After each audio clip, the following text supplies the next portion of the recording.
कैसे हैं सभी छात्र और छात्राएं। चलिए मैं आपका अपना टीचर गुलशेर गौड़। आज आपको पता है कि हम एक हफ्ते में आपको भूगोल से संबंधित क्लास उपलब्ध कराते हैं। कंटिन्यूटी के साथ हम आपको क्लास उपलब्ध करा रहे हैं। आज भूगोल की जो क्लास है हमारी 42वीं क्लास है। इससे पहले 41 क्लास हो चुकी है। उसमें आपका भारतीय भूगोल है और विश्व भूगोल, दोनों भूगोल शामिल है। ठीक है, हमने वो पहले इंपॉर्टेंट टॉपिक उठाया है जो आपके एग्जाम में रहते ही रहते हैं क्वेश्चन। तो आज का जो हमारा टॉपिक है वो है विश्व भूगोल से, और टॉपिक है मंदाकिनी। ठीक है, मंदाकिनी क्या है आज इसके बारे में जानेंगे। क्वेश्चन कैसे बनता है और कैसे कैसे एग्जाम में क्वेश्चन आ सकता है उस पॉसिबिलिटी पर, और संभावित क्वेश्चन और जो आ चुके वो सब हमने आपके इसमें क्लास में शामिल करे हैं। आइए देखते हैं। विषय हमारा विश्व भूगोल या वर्ल्ड ज्योग्राफी और टॉपिक है मंदाकिनी। ठीक है, इसमें दो टॉपिक करेंगे हम, मंदाकिनी और निहारिका। निहारिका का ही अगला भाग मंदाकिनी है। ठीक है, देखते हैं परिभाषा। तारों का ऐसा समूह जो धुंधला, याद रखना, जो धुंधला सा दिखाई देता है तथा तारा निर्माण की प्रक्रिया, जब तारों का निर्माण होता है आकाशगंगा में, उनका जो सीक्वेंस बनता है, उनकी जो प्रक्रिया होती है, एक्टिविटी होती है कि शुरुआत में एक गैस पुंज होता है, उसी को मंदाकिनी, इंग्लिश में से गैलेक्सी कहा जाता है। ठीक है, क्वेश्चन आता है एग्जाम में, मंदाकिनी से संबंधित क्या सत्य है और क्या असत्य है। तो याद रखना, सत्य वो होगा, मंदाकिनी को ही गैलेक्सी कहते हैं। तारों का ऐसा समूह जो धुंधला सा दिखाई देता है, बी सी। मंदाकिनी उसे कहा जाता है जो तारों के निर्माण की प्रक्रिया में भाग लेता है। एक बार फिर देख लीजिएगा, तारों का ऐसा समूह जो धुंधला सा दिखाई देता है और तारा निर्माण की प्रक्रिया की शुरुआत में, स्टार्टिंग में गैस पुंज होता है, मतलब एक गैस का गोला होता है, उसी को मंदाकिनी या गैलेक्सी कहा जाता है। क्लियर? नोट, हमारी पृथ्वी की अपनी एक मंदाकिनी है जिसके 3 नाम है। नंबर 1 दूध मेखला, इसे ही, इसके 3 नाम है, दूध मेखला, इसे ही आकाश गंगा भी कहते हैं और इसे ही मिल्की वे भी कहा जाता है। क्वेश्चन दे देगा, मंदाकिनी को क्या कहा जाता है, मंदाकिनी को क्या नहीं कहा जाता। तो कहा तो जाता है, गैलेक्सी भी कहा जाता है इंग्लिश में, दूध मेखला भी कहा जाता है, आकाश गंगा भी कहा जाता है और इसे ही मिल्की वे भी कहा जाता है। ठीक है, नेक्स्ट है, वर्तमान तक जो पता चला है उसके आधार पर मंदाकिनी का 80% भाग सर्पिलाकार है। सर्पिलाकार मतलब सिलेंडर टाइप में है, ऐसे जो सिलेंडर की आकृति बनती है ना, सिलेंडर टाइप, तो गोल बेलनाकार, इस शेप में कह लो आप। ठीक है, इस शेप में है। याद रखना, हमारी मंदाकिनी का जो ढांचा है या आकार है वो कैसा है, सर्पिलाकार। या मंदाकिनी का कितना प्रतिशत भाग सर्पिलाकार है, तो आप याद रखेंगे 80% भाग। मंदाकिनी को सबसे पहले क्वेश्चन आता है किसने देखा था, गैलीलियो ने देखा था, गैलीलियो नहीं। ठीक है, मंदाकिनी, यह है मंदाकिनी, देखो इस टाइप में बनती है मंदाकिनी, और यहां इसमें चमक सी दिखाई देती है, इसमें चमक, ये चमक सी दिखाई देती है। तो मंदाकिनी कैसा है, सर्पिलाकार, कितना भाग, 80% भाग। इसे ही दूध मेखला, आकाशगंगा या फिर मिल्की वे भी कहा जाता है। पहली बार किसने देखा था, गैलीलियो ने। नेक्स्ट है, आकाशगंगा के सबसे निकट की मंदाकिनी को देवयानी, याद रखना, जो हमारा आकाश गंगा है उसके सबसे जो पास, करीब, निकट की मंदाकिनी है उसे देवयानी के नाम से जाना जाता है। जबकि सबसे जो नई मंदाकिनी है जिसकी अभी खोज की गई है उसे ड्वार्फ कहा जाता है। तो 2 पॉइंट अलग अलग है।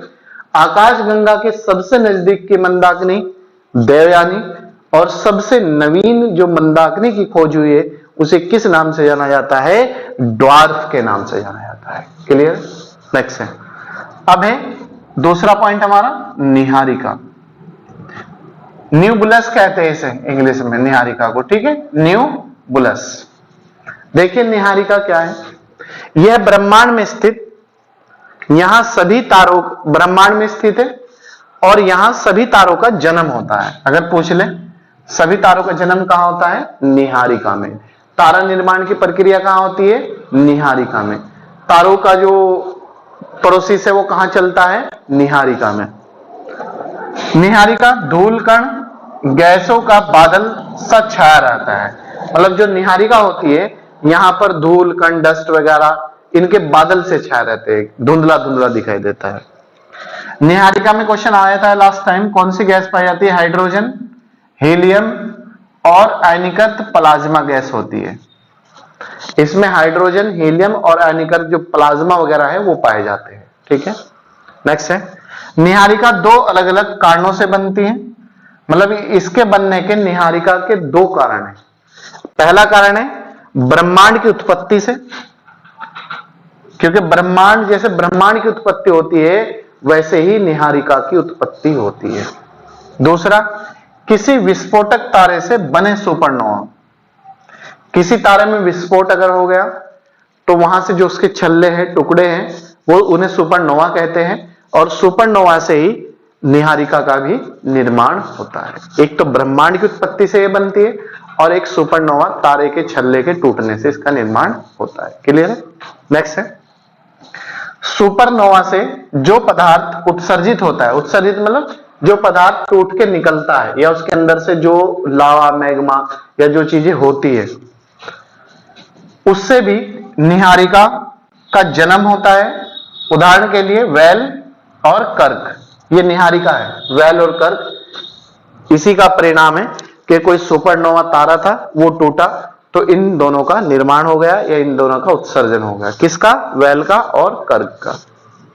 निहारिका की उत्पत्ति ब्रह्मांड के जन्म और सुपरनोवा के मिश्रण से भी हो सकती है। मतलब ब्रह्मांड का जो जन्म होता है उससे तो होती है, लेकिन जो सुपरनोवा है, अगर ब्रह्मांड का निर्माण हो रहा है, सुपरनोवा टूट के उसका टुकड़े हो रहे, तो वहां पर भी निहारिका की उत्पत्ति हो जाती है या बन जाती है या जन्म हो जाता है। अब देखते हैं निहारिका के टाइप ऑफ प्रकार। निहारिका के प्रकार, टाइप ऑफ निहारिका। देखिएगा इसके 5 प्रकार है निहारिका के। क्या क्या है, नंबर 1 उत्सर्जन निहारिका है। उत्सर्जन निहारिका है, उत्सर्जन मतलब निर्मित, निर्माण। यह सबसे सुंदर वे रंग बिरंगी निहारिका होती है। क्वेश्चन आया था एक बार एग्जाम में यूपीएससी में कि सबसे सुंदर और रंग बिरंगी कौन सी ऐसी निहारिका है जो दिखाई देती है, तो वो है उत्सर्जन निहारिका है। दूसरा पॉइंट इसका, ये बन रहे तारों से बनती है। मतलब जब तारों का निर्माण की प्रक्रिया चलती है तो उस समय ही इनका निर्माण होता है। जैसे चील भी निहारिका है और झील निहारिका, ठीक है, ये चील और झील दोनों निहारिका है। दूसरा पॉइंट है परावर्तन निहारिका है। यह तारों के प्रकाश को परावर्तित करती है। याद रखना, कौन सी निहारिका तारों के प्रकाश को परावर्तित करती है, वो करती है परावर्तन निहारिका है। इसका नाम ही परावर्तन है और यही परावर्तित करती है। ये तारे या तो निहारिकाओं के अंदर होते हैं या आसपास होते हैं। मतलब जो परावर्तित निहारिका है, जो तारे होते हैं, क्या तो इसके अंदर होते हैं, जैसे ये है, क्या तो इसके अंदर होंगे तारे, या फिर इसके आसपास होंगे बाहर की साइड, ठीक है। तीसरी निहारिका है हमारी श्याम निहारिका है। श्याम निहारिका है,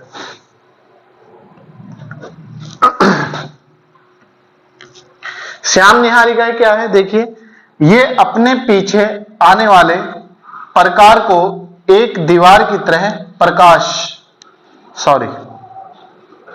को, ये प्रकाश पढ़ना आप लोग, ठीक है, प्रकाश को एक दीवार की तरह रोक देती है।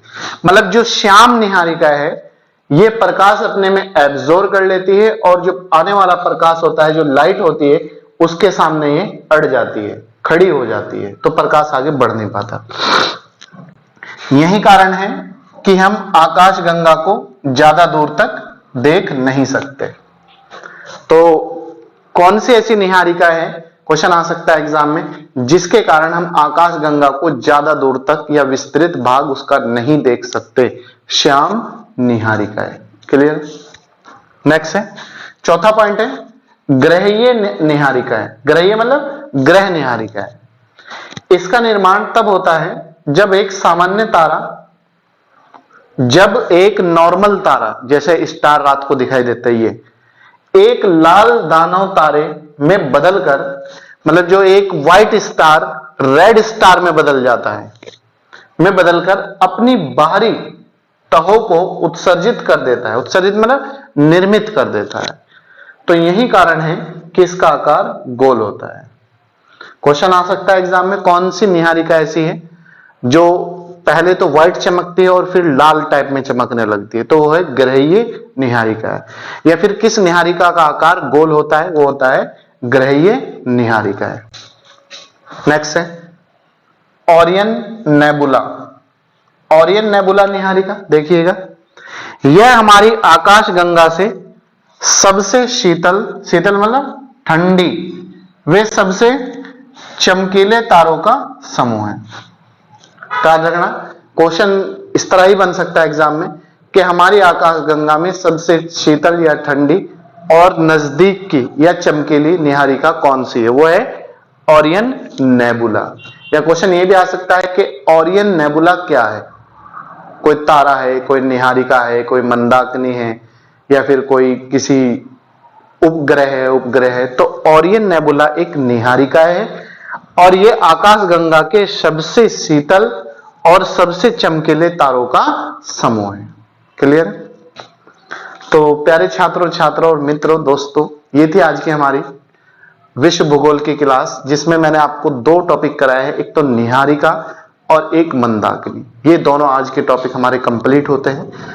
इसके बाद आप नेक्स्ट क्लास का वेट करिएगा, तब तक आप इसे अच्छी तरीके से पढ़िएगा, क्योंकि मोस्ट वेरी वेरी इंपॉर्टेंट। अभी यूपीएससी का जो एग्जाम हुआ है उसमें भी मंदाकिनी से क्वेश्चन आपने देखा होगा जरूर, तो आप ये ध्यान रखना। तो आगे नेक्स्ट क्लास का थोड़ा वेट करिएगा। मिलते हैं आपसे नेक्स्ट टाइम नेक्स्ट वीडियो के साथ। तब तक आप अपना बहुत अच्छी तरीके से ख्याल रखिएगा। और अगर आप हमारे यूट्यूब चैनल पर नए हैं तो कंटिन्यूटी के साथ क्लास पाने के लिए सब्सक्राइब कर लीजिएगा, लाइक और शेयर कीजिएगा। और अगर पुराने हैं तो कंटिन्यूटी के साथ जुड़िएगा और ज्यादा से ज्यादा लोगों को जोड़ने का प्रयास करिएगा। चलिए, थैंक यू।